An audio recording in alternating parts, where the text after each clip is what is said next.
Hello, you two people out there.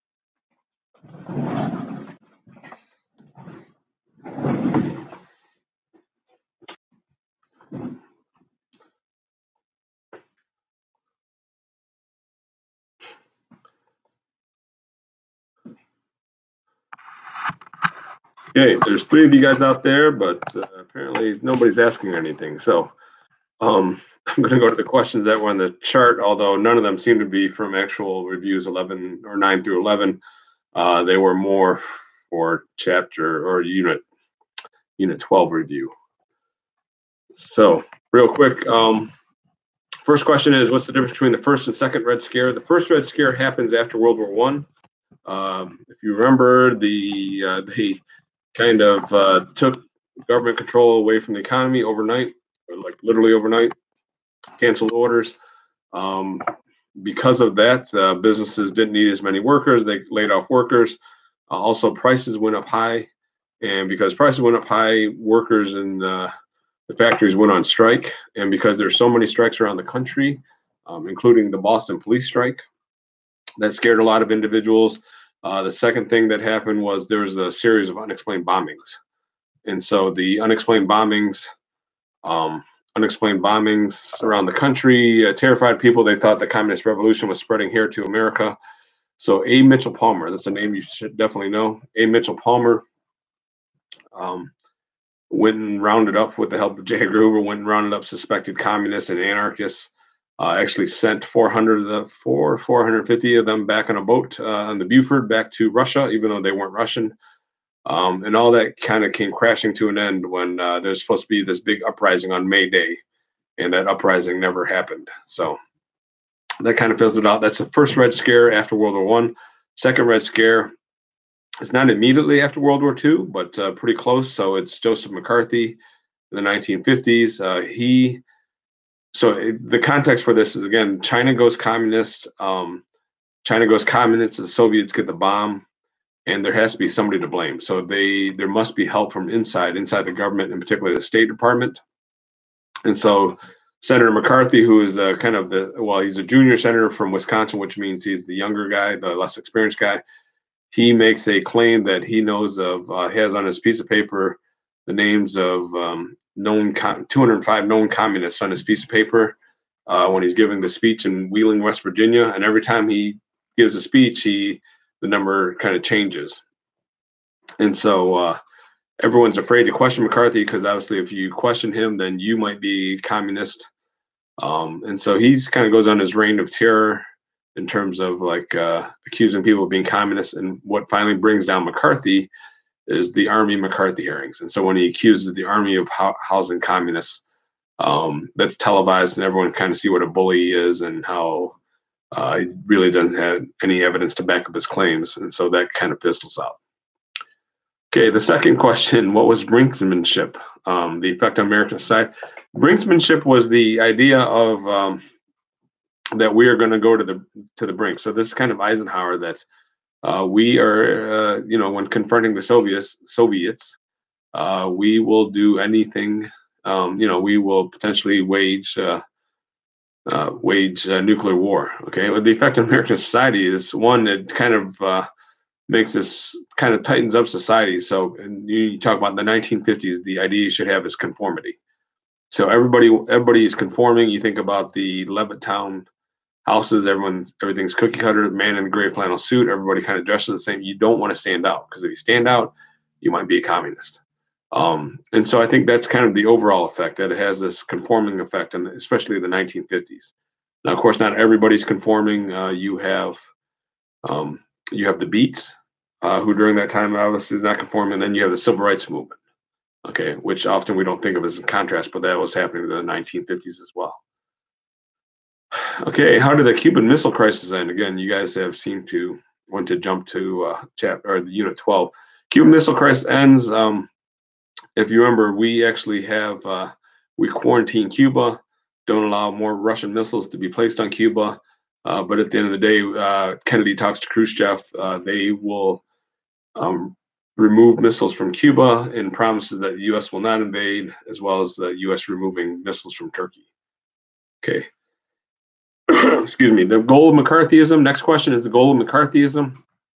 Goal of McCarthyism is to, I mean, supposedly it's to root out communists in the government, but it was pretty much more of a power grab, I think, at that point.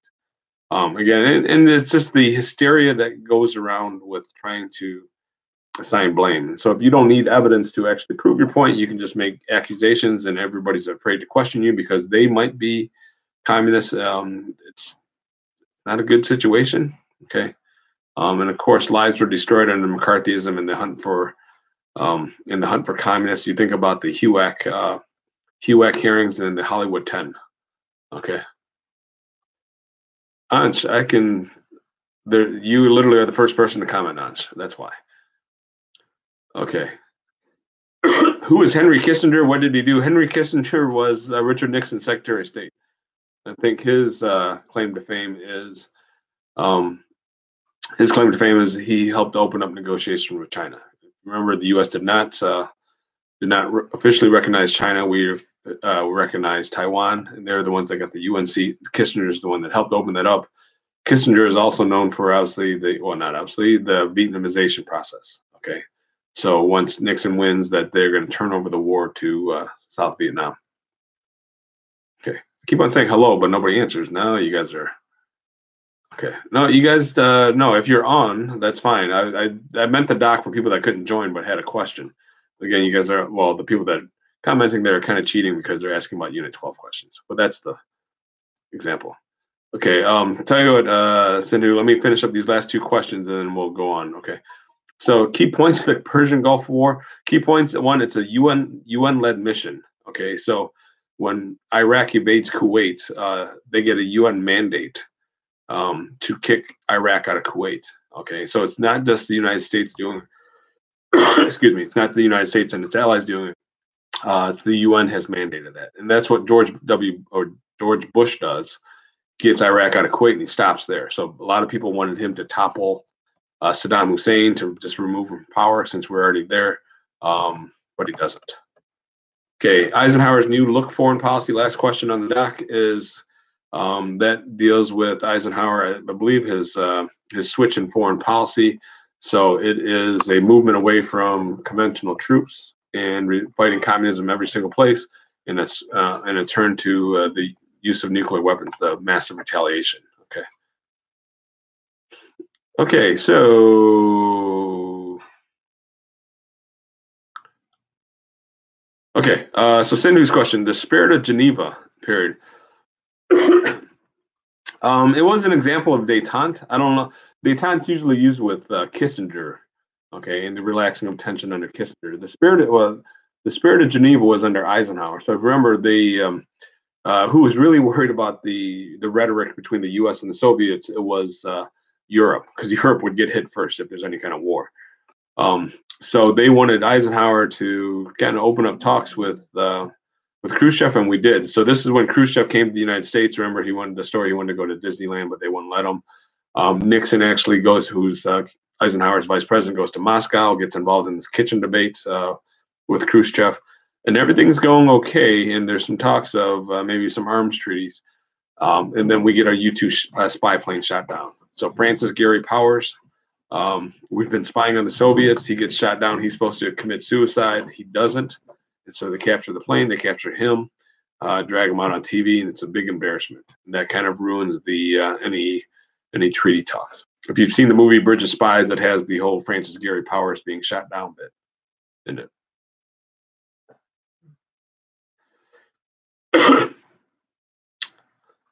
Okay, for you people that are here, we've reached this awkward moment where you guys aren't asking questions and there's no more questions on the sheet. So please ask some questions. Here we go.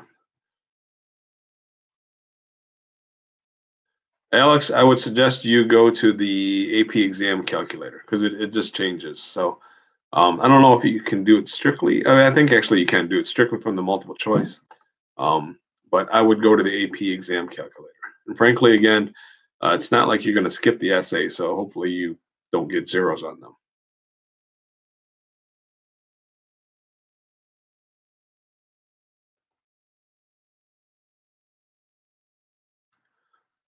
Okay, other questions, folks? Or maybe you can answer my question. So, how was the review over the last couple of days? 2 or 3 days, particularly you guys in fourth hour. I think Thursday I actually managed to make it in into fifth and sixth hour. Sindhu, you should probably know some reasons the Great Depression started. So, over speculation, lack of consumer demand, inequality, inequality in buying power. Okay, that contributes to it. Lily, your answer, meaning of life, is 42. Thanks, Ansh, but we have to work with what we got.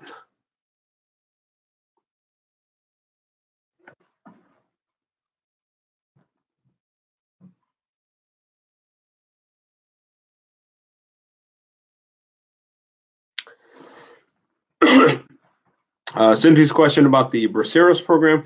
The Braceros program was this one during World War II. We were short workers again. So if all the men are going off to fight in World War II, we need workers. So essentially, it's like a guest worker program where they invited Mexicans to come up and work. And so that's what it's kind of missing from the immigration debate today. I think is kind of this whole history of Mexicans coming to work, Mexicans, coming to the U.S. because we needed labor, and Mexicans being asked to leave or forced to leave, like during the Great Depression, because there weren't enough jobs. And so it's been a pretty open border actually back and forth until recently. All the talk of like border security and stuff like that. And obviously, times have changed, but that really runs contrast to the reality probably for the last 100 years or so. Hafsa's question, it goes in a bell curve. So 5% of the exam will be before 1607. So that is like Columbian Exchange, the Spanish, French, English exploration, some of the Native American tribes. So 5% before 1607, 5% after 1980. And so that's after Reagan. And so what that really means is you will not get a DBQ before 1607 or after 1980. Okay, you might get a short answer question. Part of your LEQ might be on that time period, but more than likely not. And for the rest of it, from 1607 to 1980, runs a bell-shaped curve. So essentially, it's the peak of the information, the top of the bell curve is going to be like turn of the century, okay, 1900. So, yeah. So Ansh's answer, yes, all of them come up, not equally though. I mean, although when you're reading it, I'm sure it feels like equally, but technically it's not equal.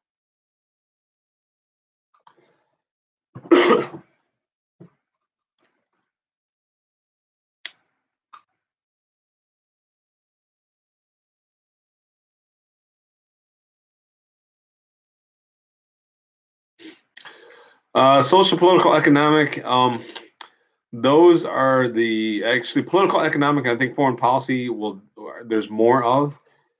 Excuse me. Social, cultural, there's less. That's why we don't spend a lot of time on the arts and the books, literature. Foreign policy, there's more. So it's really political, economic, foreign policy, and then social, cultural is less. Okay. Hi, Joel.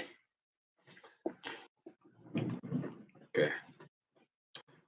But for house, I would say at this point, I mean, unless you're really, really behind and you haven't done anything all year, I wouldn't just study parts of it or study more of it. I mean, maybe you're not going to memorize the books or the movements, but I think it's probably all worthwhile.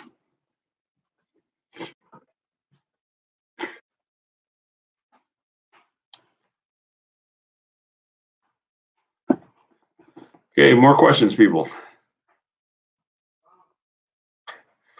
Honestly, I've all the review books. I haven't heard anything bad about any of them. Okay, they're all probably slightly different in terms of how many practice tests they offer. things like that. But I think most of them just give a general review, probably have some questions after each unit or after each era. But I think they're all probably about the same. Okay, Joel's question: can you explain detente? Detente again was detente was associated more. That term in particular associated more with Kissinger and the relaxation of tensions with China and the Soviet Union. So if you remember, China under Kissinger and actually under Nixon, because Nixon's the president, we open up formal recognition of China. With Russia, with Soviet Union, we signed the SALT I treaty. Okay, so that's the relaxing of tensions. Okay. Sindhu's question. Oh, sorry, Sindhu, your question came up a little bit later. During the first 100 days, should we mainly know that he had the bank holiday? No, there's more than that. I think bank holidays one. You should know that he AAA is one of the first acts. NRA. So you got to fix the banks. The banks are the biggest problem. You don't fix the banks, nothing's going to work. So banks get fixed with the bank holiday. That gets money back in the banks, but farmers are hurt. So AAA.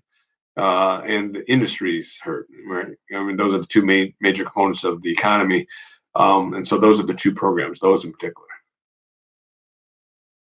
Yeah, and also fight depression like a war. He inspires, and the other thing Sindhu is he inspires confidence. So the use of the radio to give his fireside chats. This is what people said. It felt like somebody could explain it to them in terms they understood. So it's like having your neighbor or your uncle explain something to you.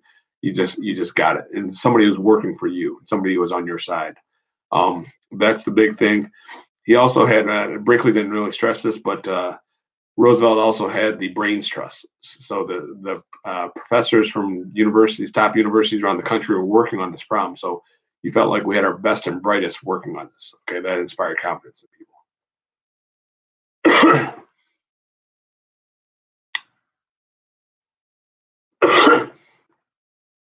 Thanks, Lily, for the update on the AP calculator.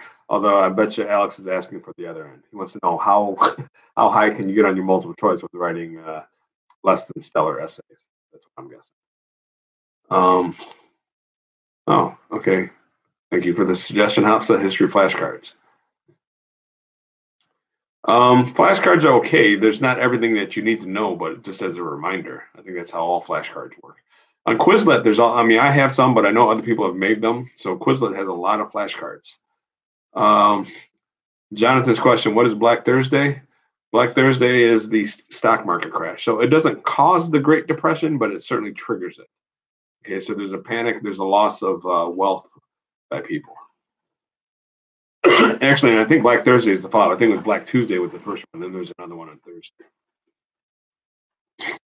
Brinksmanship, Sindhu, is where we're willing to go to the edge. So example of Brinksmanship is like when you kind of, even though it wasn't Eisenhower, more Kennedy, that's you think of like Cuban Missile Crisis. Like that's the closest we've ever been to a nuclear war. And you think how kind of crazy that is. That's the closest we've ever become. SALT 1 and SALT 2, I think the big difference is SALT 1 happened, SALT 2 never happened. Okay. I mean, I don't like knowing the details of SALT 1 and SALT 2.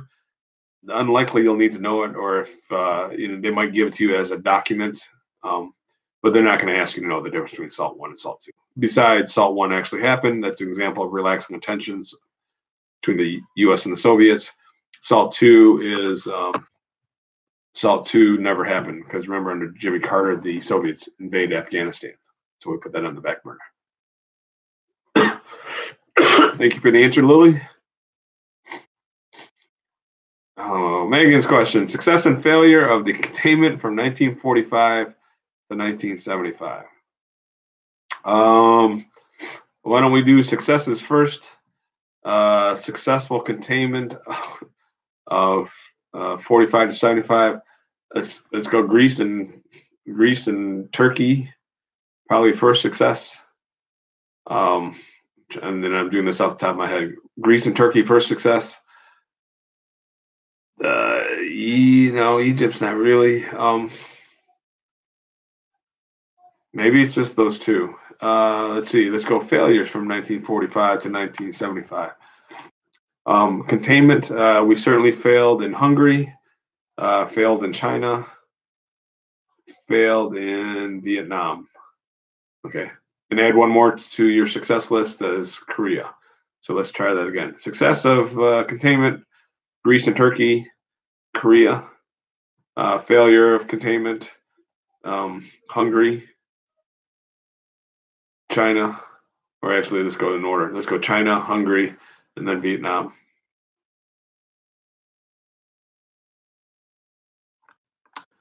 Again, I haven't looked for the sheet for yesterday, but I'm guessing that's on the sheet for tomorrow.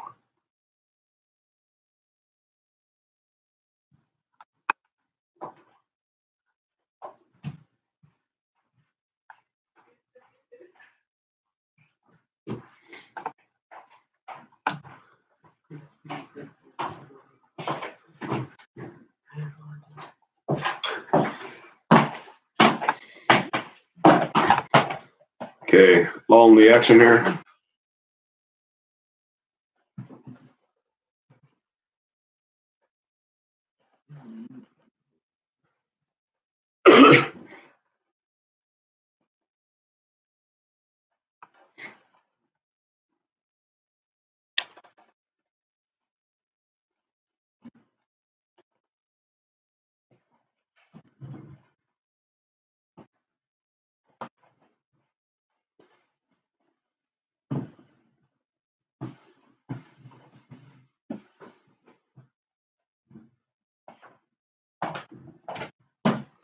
Jonathan, I assume you mean Hoover's philosophy about the Great Depression and how to solve it.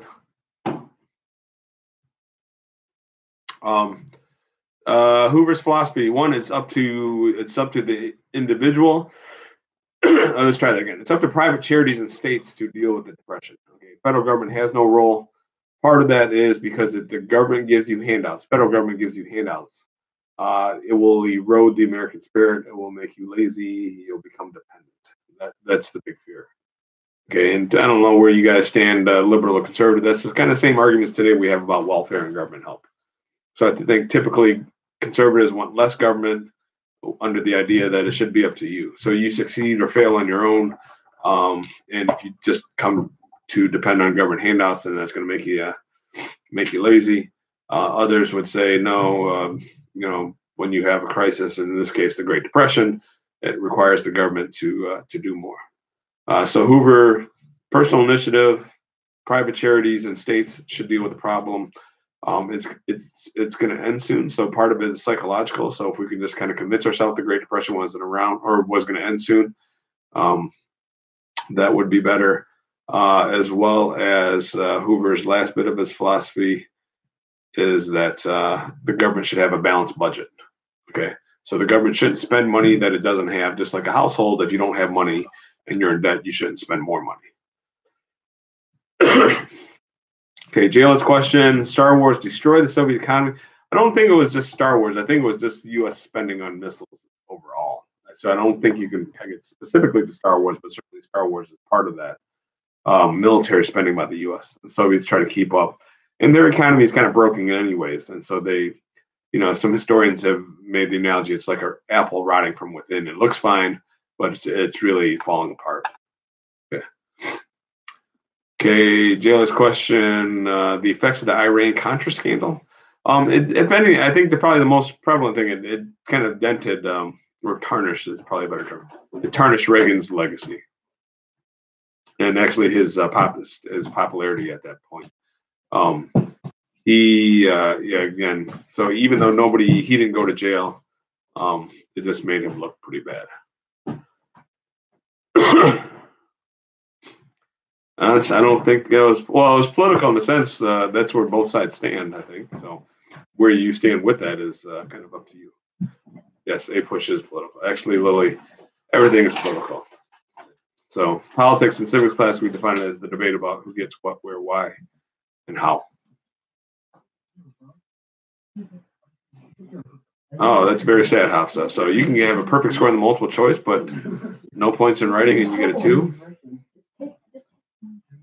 That is very sad. What exactly are you guys doing?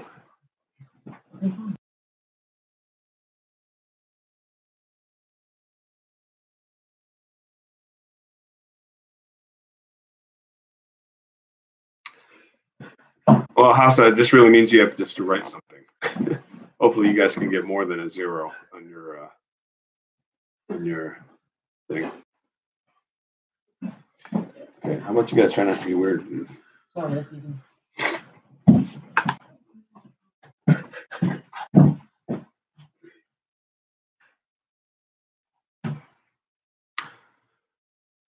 Okay, there's more of us here, but fewer questions.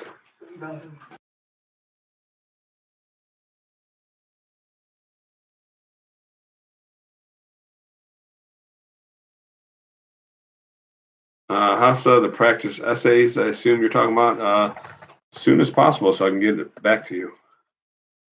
I mean, because it's only a few people are actually writing essays. I mean, I can get it back to you within a day. Usually.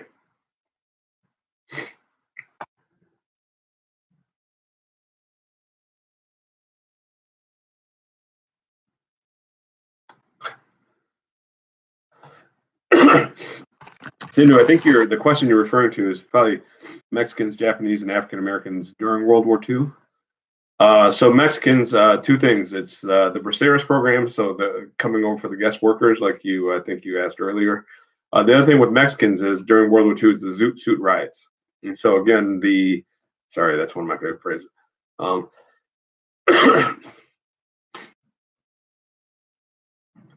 You won't.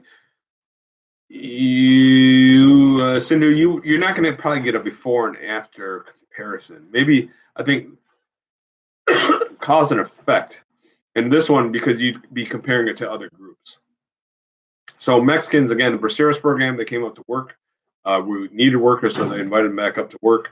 The Zoot riots is the other thing. So for Mexicans, and I think they actually enlisted in the highest percentage. Obviously their percentage, overall numbers are lower, but highest percentage as a population. But the Zoot riots happened in LA.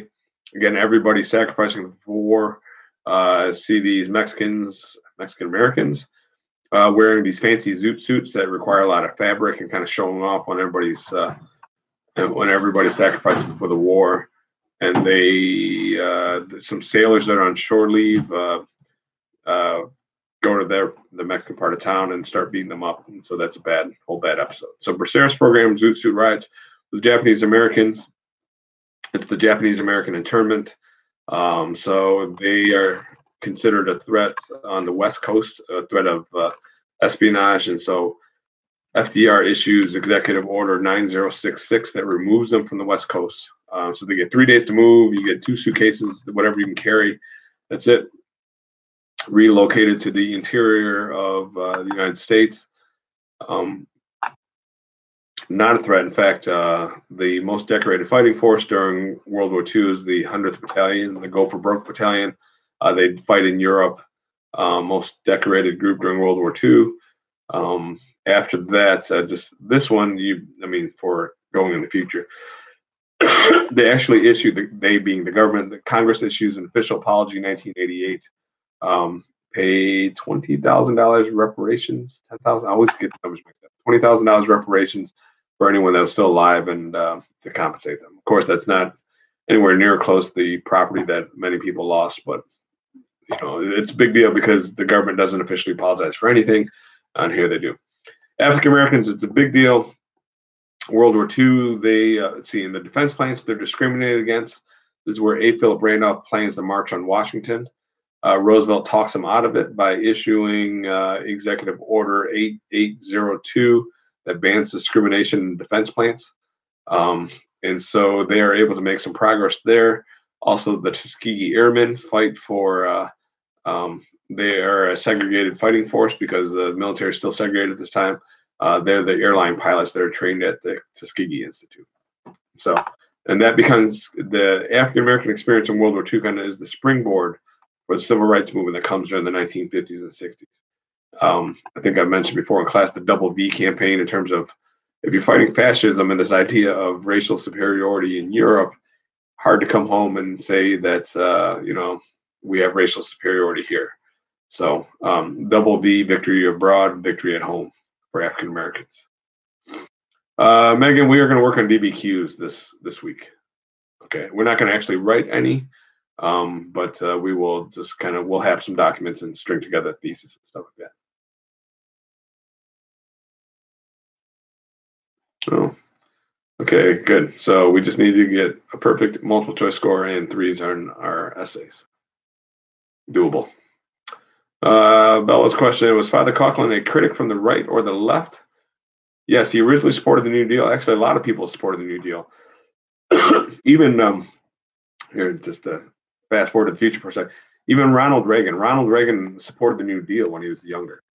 It's only later does he kind of break away from that. Of course, then he's the hero on the right. So Father Coughlin, I would say he's a critic from the right. He's a more conservative critic. Thinks Roosevelt is in some worldwide conspiracy with Jewish bankers to take over the world. So I would say he's more critical from the right. From the left, of course, it's Huey Long and then Francis Townsend. Significance of the Persian Gulf War. Megan's question. It's funny because somebody, it might have been you that asked this on the document.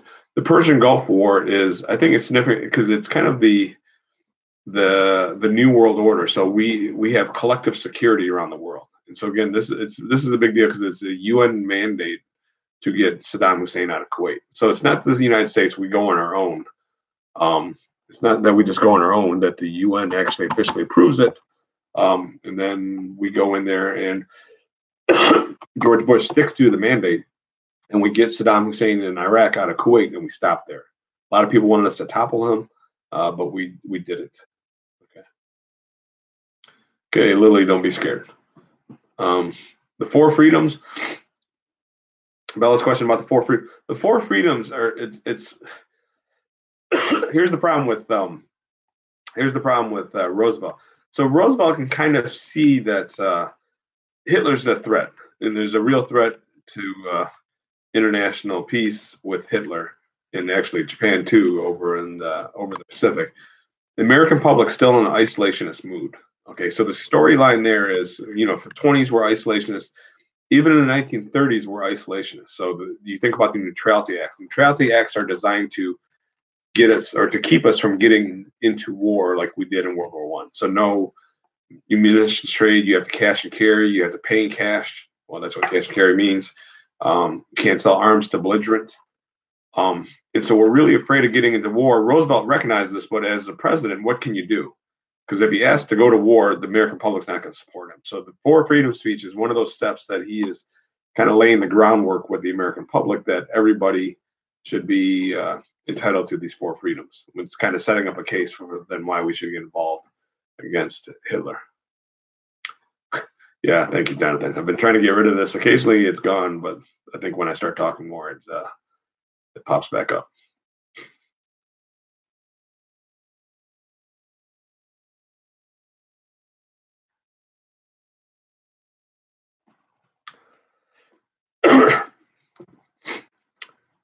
Are you guys feeling more comfortable heading into the exam now? As we get closer.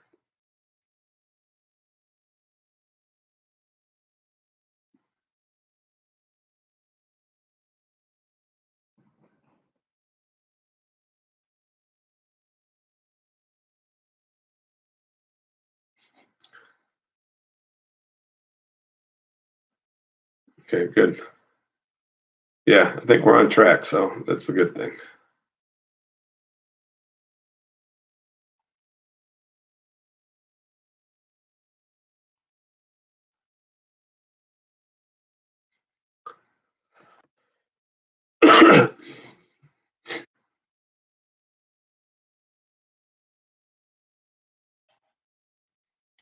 Okay, I'm not sure what perhaps means.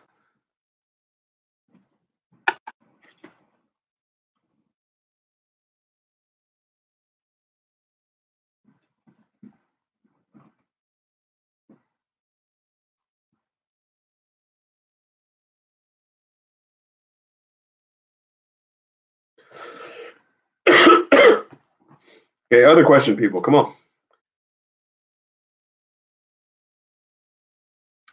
Okay, and there's no more questions on the document, although it looks like a number of you guys are still on the document.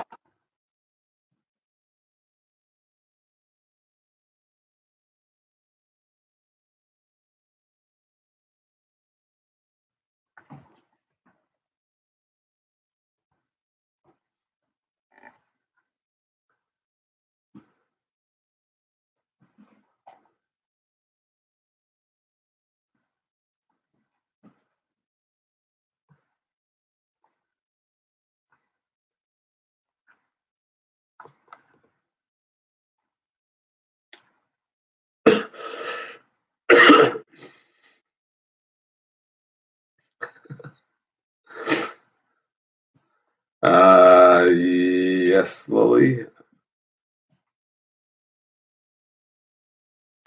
I mean, I know the word perhaps.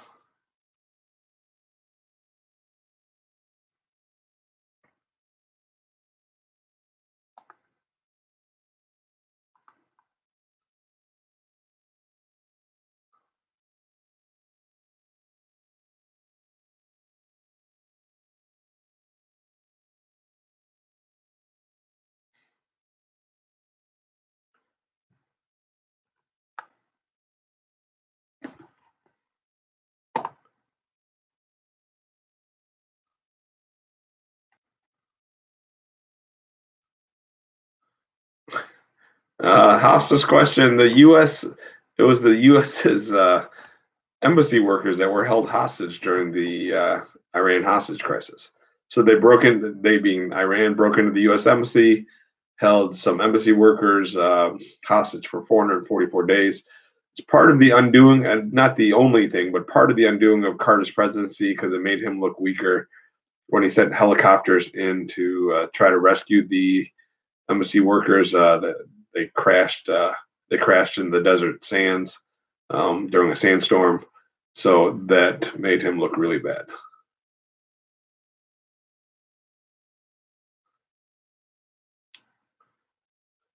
Because the answer to your question, the Shah was the person torturing their own people, the Iranian people, and so they wanted him to put him on trial and make him pay. If we wouldn't give them back to him. In fact, I mean, we're the country that was enabling the Shah and selling them weapons. He was our friend and our ally, so we're not going to give him back. But that made them mad. Um, so yeah, they hated him and wanted to put him on trial. And it's probably what was going to execute him.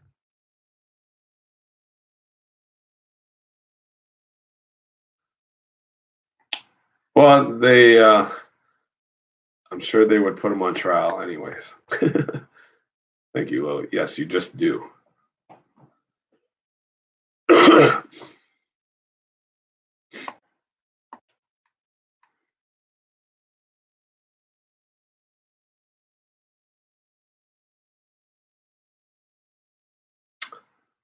Tomorrow's sheet's pretty easy.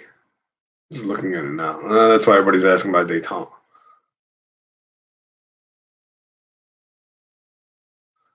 They're all C, except for question 55. That's B. Don't tell anybody though.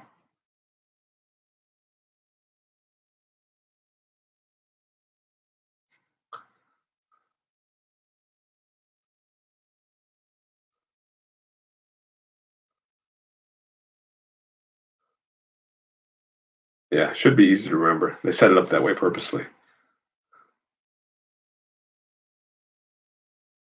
Very funny, Hafsa. I feel bad for anybody watching this review into the late stages here.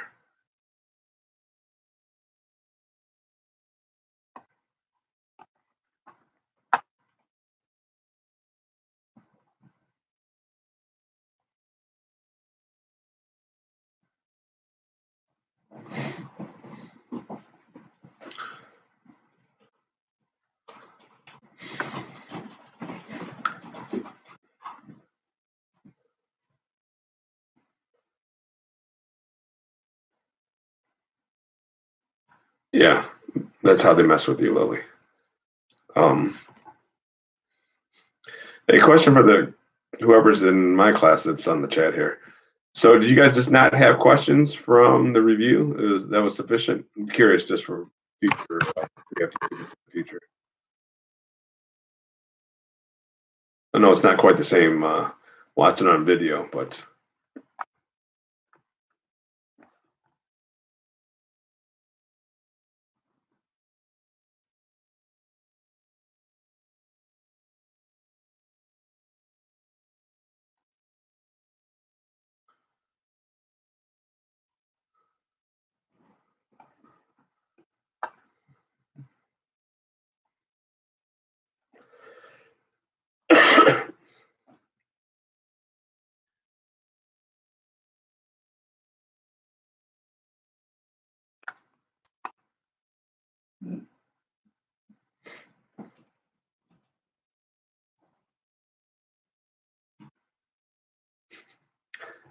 Gosh, that would be a miracle.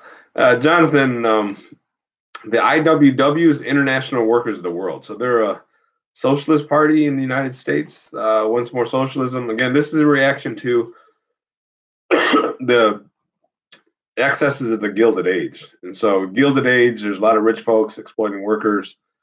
Government has a response. Labor unions has a response. Farmers have a response. IWW is just a more extreme response by labor. Okay. Hafsa, yes. All the questions on the AP exam, multiple choice questions, will have prompts. So they're all in groups of like 3 or 4 questions, like you saw.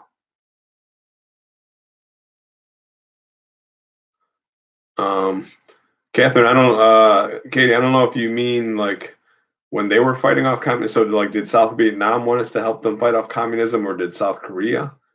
If that's your question, yes, probably South Korea for sure. Obviously, they just got invaded.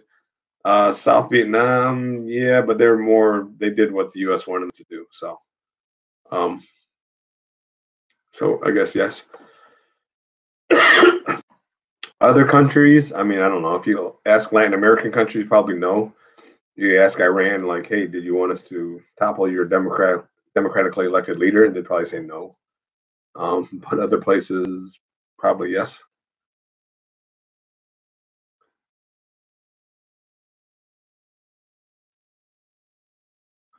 Hafsa, do you mean the first one you took? You can. That one we might have to set up a time for you to come in and review. I don't think I can send that out. The one that's due tomorrow, I can send the explanations out to you. That's fine.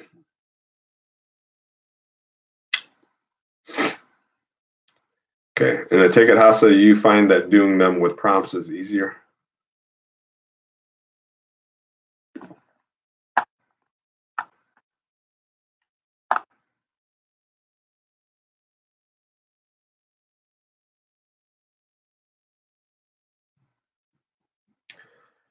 Um, I think, Megan, your question, it's probably easier to, I mean, you can just skim. If it comes up where like they'd ask something directly from the prompt, you might want to go back and look over it carefully, but I don't think that tends to be how it works. So again, it's kind of like when we do SAQs. Like once you got the gist of it and you got the speaker and like their point of view on things and where they're coming from, usually that's probably sufficient. Hafsa, I don't know what you mean. We have a bunch of time, I think, on the test, in class, in life. The answer is no, no, yes.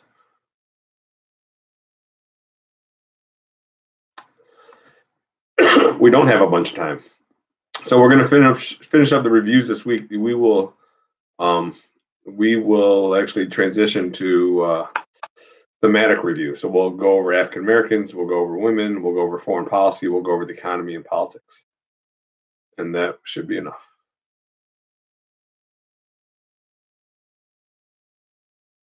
It should just be a PDF, I think. Maybe try downloading it, Katie.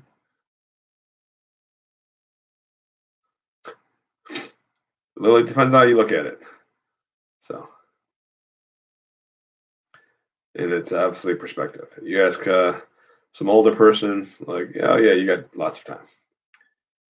Okay. House to have multiple choices, 55 minutes. Short answer question, something ridiculous. It's like 50 minutes. DBQ is an hour. LEQ is 35 minutes. But yes, just Google it for the exact numbers.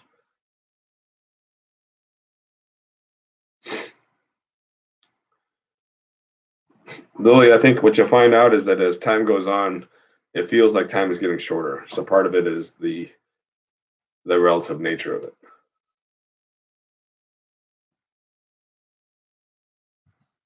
So even if that's the case, it's what you do with that time. So the quality of that time.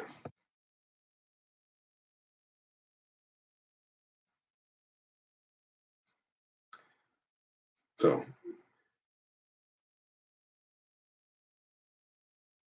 Because LEQ, you don't have to look at documents, Hafsa. So DBQ, you actually got to take a look at the documents and then weave that into your answer. And you got to have those documents. LEQ is like you just come up with your answer.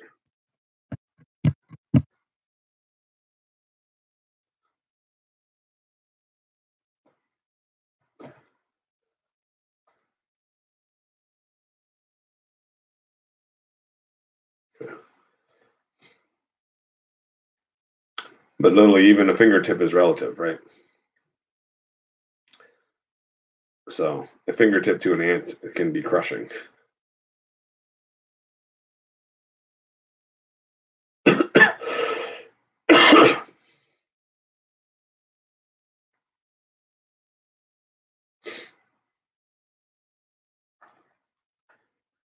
people, we'll probably be on for about another 15 minutes. So any other questions out there?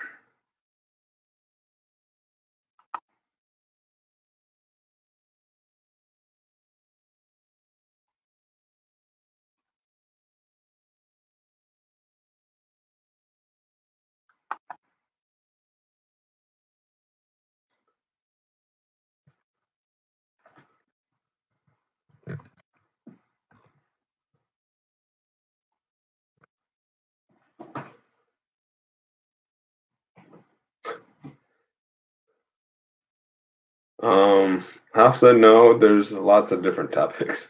So I don't, as far as I can tell, nobody's been able to figure out exactly like, hey, what they're going to ask the essay questions about. That's what usually people try to guess.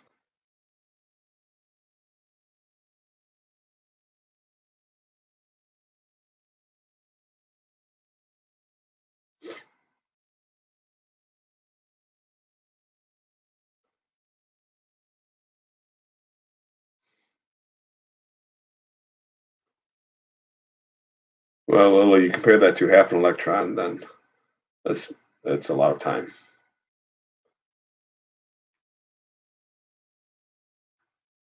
An electron's not a measurement of time. Measurement of mass? No. Galen's electron a measurement of mass? Jonathan, your question, no, I would. You don't need to know all 14 points. Obviously, you should know the League of Nations.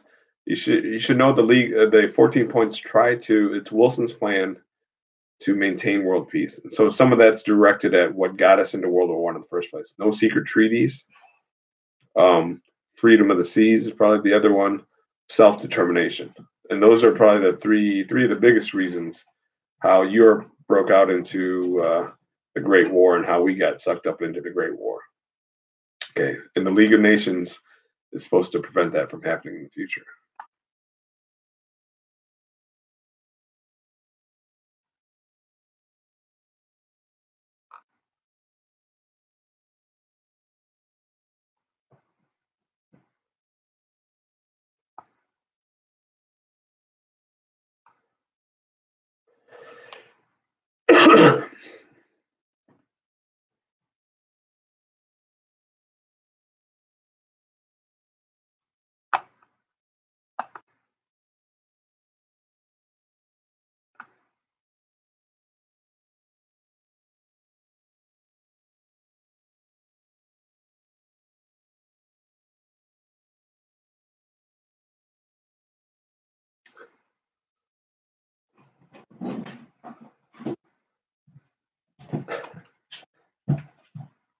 No, Hafsa, the Vietnam moratorium days are when there was protests in the United States. They wanted a halt in the bombing and a halt to the Vietnam War.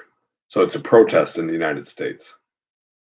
I'm not sure where you got the dead bodies being broadcast everywhere. I mean, I think that's generally happening throughout the war. So not just on one day.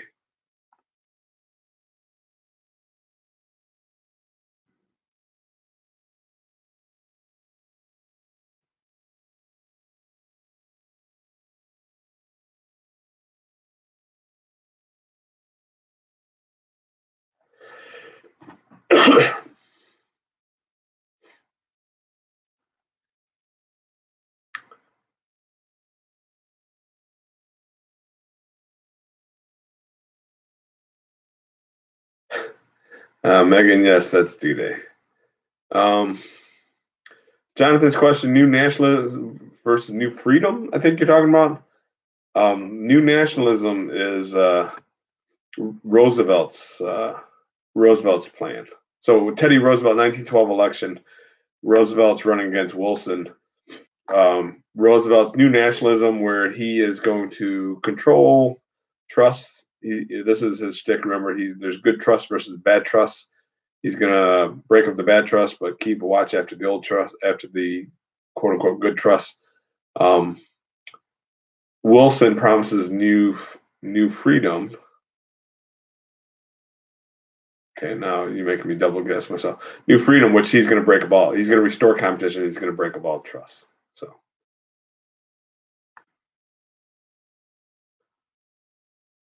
yeah, and Catherine said we would be willing to go to nuclear war. Okay, we'd be willing to go to the brink.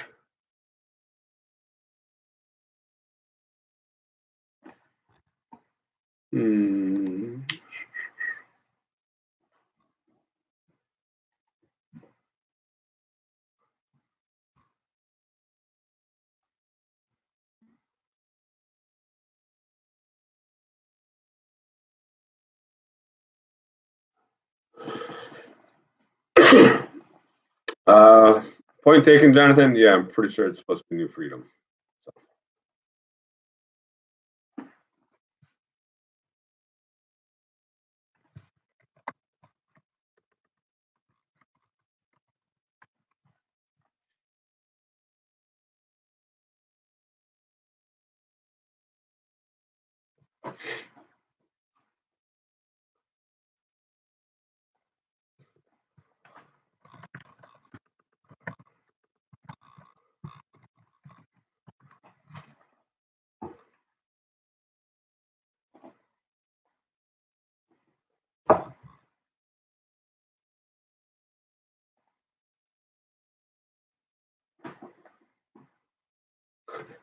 Very funny, Lily.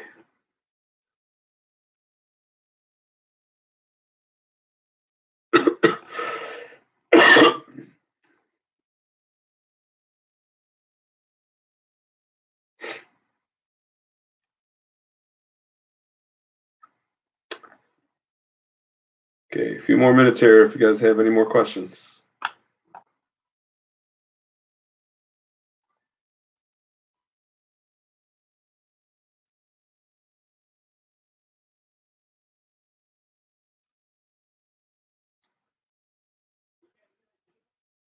Well, Lily, I guess it depends on how you see the problems.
Okay, if you guys don't have any more questions, I think we're just going to sign off here then.